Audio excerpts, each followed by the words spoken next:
para muhibbin rahimakumullah. Nah, dicontohkan Allah memerintahkan kita bimuhafazatis salawat. Ini Al-Quran, wahafizu, jaga, pelihara sembahyang. Sembahyang ini ibadah yang paling pokok.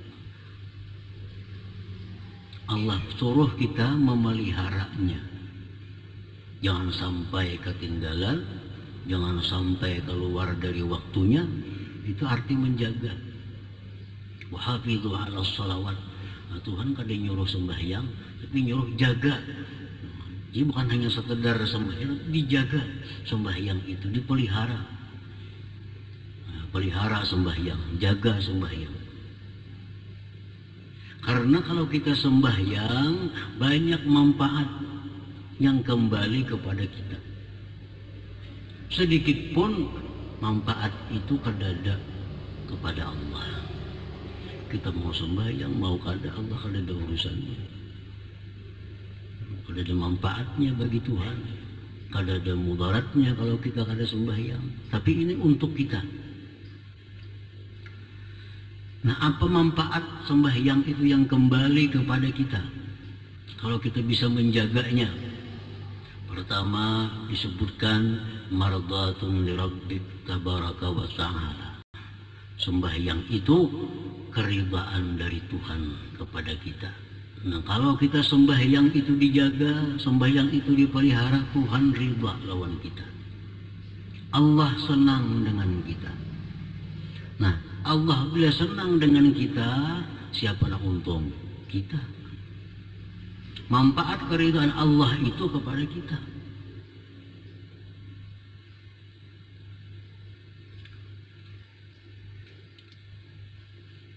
Mardatun lirabbi tabarak wa ta'ala. Orang yang menjaga sembahyang itu manfaat yang kembali kepada dirinya, keridhaan daripada Allah subhanahu wa ta'ala. Wa ijabatul doa. Nah, dikabulkan doa. Jadi kalau kita sembahyang menjaga, kita berdoa, dikabulkan Tuhan doa. Bila doa itu kabul, manfaatnya kepada siapa? Kepada kita juga. Nah, kepada kita nyaman mendoa kita kabul. Wa qabulul a'mal, diterima amal-amal ibadah kita. Kalau kita jaga sembahyang dengan baik, amal-amal ibadah lain itu diterima oleh Allah. Nah, kalau sembahyang ini kada kita jaga, maka amal-amal lain pun umpat juga. Orang kada menjaga sembahyang, puasa ditolak Tuhan puasanya. Orang ini kadang menjaga sembahyang, penyedekah, sedekahnya ditolak oleh Allah. Orang ini kadang-kadang sembahyang, kadang-kadang kada, naik haji, naik hajinya mardud, ditolak oleh Allah. Karena sembahyang ini sentralnya. Nah, manfaat itu kembali kepada orang yang sembahyang itu. Wa barakatun fir rizki, berkah rezeki. Nah, orang yang penyembahyang ini, artinya penyembahyang itu artinya orang yang sembahyang tepat waktu. Itu rezekinya berkah. Rezeki berkah itu belum tentu banyak, sedikit tapi berkah, apalagi banyak berkah. Nah, rezeki yang berkah inilah yang membawa kepada taat terhadap Allah. Duit ini bila 10.000 tapi berkah, maka duit ini akan membawa kita kepada ibadah. Nah, bila ada duit di kantong kita, duitnya kada berkah, maka duit itu akan membawa kepada hal-hal yang tidak baik, membawa kepada hal-hal yang maksiat. Kalau duit yang kada berkah. Nah, orang yang sembahyang, orang yang menjaga sembahyang, manfaat yang didapatnya adalah antara lain berkah rezekinya. Nukar baju, bajunya untuk taat kepada Allah. Nukar kendaraan, kendaraannya dibawanya taat kepada Allah. Apa yang ditukarnya berkah, sehingga selalu membawa kepada taat lawan Allah. Nah, ini berkah rezeki.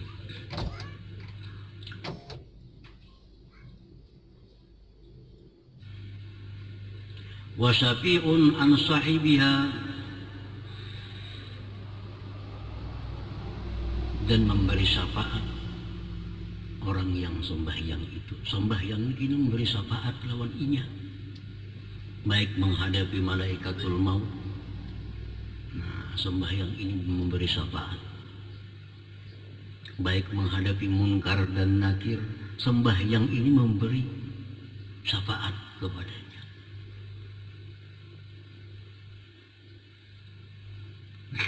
Salah satu contoh taat yang mana manfaatnya itu kembali kepada orang yang melakukannya itu. Nah, para muhibbin rahimakumullah, wa nahaka an tarkis shalah, Allah melarang engkau daripada meninggalkan sembahyang. Kenapa? Kalau kita meninggalkan sembahyang itu kenapa sebabnya Allah melarang? Karena kalau kita meninggalkan sembahyang itu banyak kemudaratan yang kembali kepada kita. Banyak mudarat yang kembali kepada kita. Kalau untuk Allah ada mudaratnya, kita kada sembahyang. Sedikit pun Allah kada terganggu dengan kita kada sembahyang. Tapi kita yang banyak dapat kemudaratan kalau kita meninggalkan sembahyang. Makanya Allah berulang-ulang, Rasulullah pun demikian, jangan tinggalkan sembahyang itu. Karena meninggalkan sembahyang itu adalah awal dari kehancuran iman, kehancuran Islam, kehancuran orang yang meninggalkannya itu. Nah, oleh karena itu dilarang, sangat dilarang meninggalkan sembahyang itu, karena ini pangkal kemudaratan yang akan datang pada dirinya. Li'annaha rabbul barakah min kasbihi wa rizqih.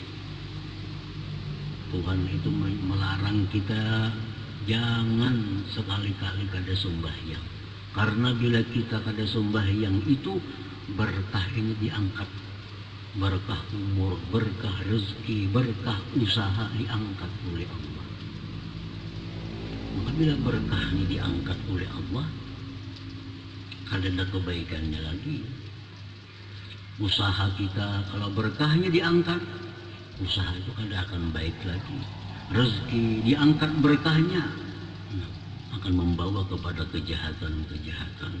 Nah, itu orang kada sembahyang itu ditariki Tuhan berkah-berkah itu. La yuqbalu minhu sairu amal, tidak diterima daripadanya sekalian amal. Pemuasa orangnya tapi sembahyang belum ada. Ada diterima Tuhan puasanya itu. Orangnya penyedekah, sedekah nomor 1, tapi kada penyembahyang, sedekahnya kada diterima oleh Allah. La yuqbalu minhu sairul a'mal.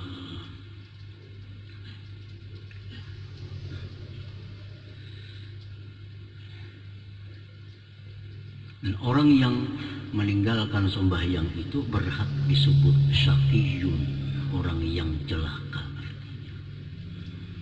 Orang yang celaka. Nah, makanya tadi setiap kali Allah menyuruh kita melakukan sesuatu, pasti banyak manfaat kembali ke kita. Bila mana Allah melarang kita memperbuat sesuatu, karena di situ banyak mudarat kembali kepada kita bila kita lakukan yang dilarang itu. Nah, para muhibbin rahimakumullah, demikian pula sedekah. Berulang-ulang Rasulullah, Allah Ta'ala berfirman supaya bersedekah. Kenapa? Karena Allah mengetahui manfaat sedekah itu sangat banyak bagi orang yang bersedekah. Tathirul mal, mensucikan harta. Harta kita nih 1 juta habis duit. Nah, kita sedekahkan sebagian, sisa ini jadi bersih. Jadi bersih. Artinya harta ini ada waktu mendapatkannya itu dengan jalan-jalan yang kurang baik. Namun harta haram kadang kalau dibersihkan dengan sedekah, ini harta halal juga cuma kurang bagus. Nah, harta halal juga cuma didapatnya dengan jalan bersumpah umpamanya. Nah, itu kurang bagus. Supaya barangnya ini laku bersumpah-sumpah. Nah, itu merusak barang, merusak rezeki itu. Nah, dengan disedekahkan maka itu jadi bersih.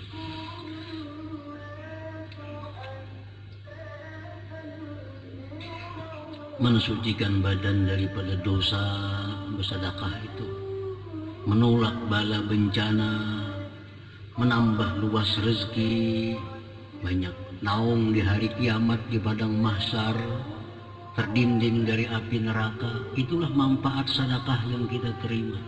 Makanya Allah berulang-ulang menyuruh kita agar bersedekah karena banyak manfaat yang kita ambil. Para muhibbin rahimakumullah. Jadi Allah Subhanahu wa ta'ala tidak sedikit pun mengambil manfaat dari kebaikan kita, dan tidak sedikit pun Allah terganggu dengan kemaksiatan kita. Nah, itu intinya. Allah menyuruh ini, Allah melarang ini semata-mata untuk manfaat yang kembali kepada orang yang melakukannya. ثم قال الإمام في الحكمة الثانية عشر بعد المئة الثانية. Kemudian hikmah selanjutnya yang berkaitan dengan itu yang ke-212. La yazidu fi izzihi iqbalu man aqbala alaih wa la yanqusu min qadrihi idbaru man adbara anhu.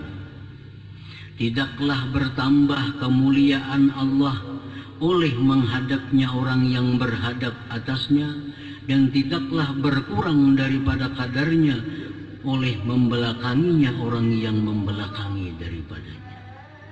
Nah, artinya bahwa kalau kita ini taat kepada Allah, itu kadang menambah kemuliaan Allah, kadang menambah kuatnya Allah, kadang menambah keagungan Allah.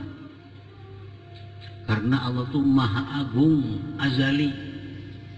Allah itu maha kuat, azali. Kadim artinya sesuatu yang kadim itu kadang akan bisa diperkuat atau dirusak oleh yang baru ini. Tidaklah menambah kemuliaan Allah taatnya orang yang taat, dan tidaklah mengurangi kemuliaan Allah orang yang maksiat. Nah, oleh karena itu kita jangan sekali-kali merasa berjasa kepada Allah dengan sebuah ketaatan yang kita lakukan itu. Rasa berjasa lawan Tuhan. Dikira Tuhan bila kita taat naik, padahal ada. Lain manusia. Kalau kita hormati makin naik, kita hormati makin naik lagi. Nah, itu berjasa manusia lawan kita, karena kita yang menaikkan. Kalau Allah ini sudah naik berdahulu. Nah, jadi taatnya kita kadang akan menambah sedikit pun kemuliaan Allah. Nah, maksiat kita ini pun sedikit pun kadang akan mengurangi kemuliaan Allah Subhanahu wa ta'ala. Nah, para muhibbin rahimakumullah.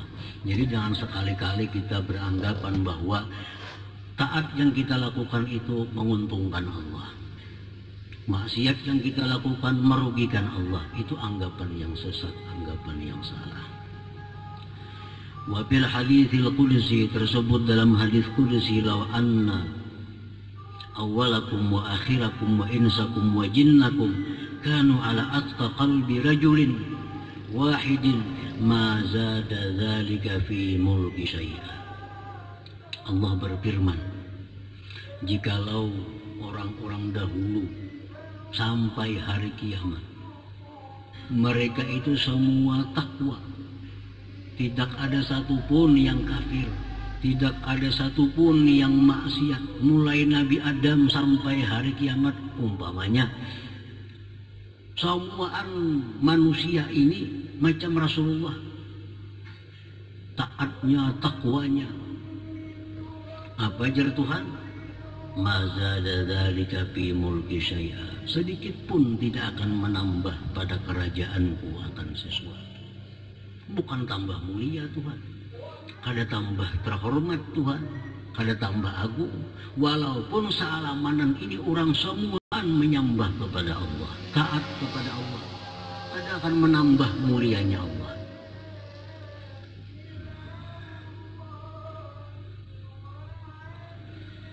Walau anna awwalakum wa akhirakum wa insakum wa jinnakum kanu ala afjari qalbi rajulin wahidin ma naqasa dzalika min mulki syai'a. Kemudian lagi ujar Tuhan, andai kata mulai Nabi Adam sampai hari kiamat, baik manusia ataupun jin,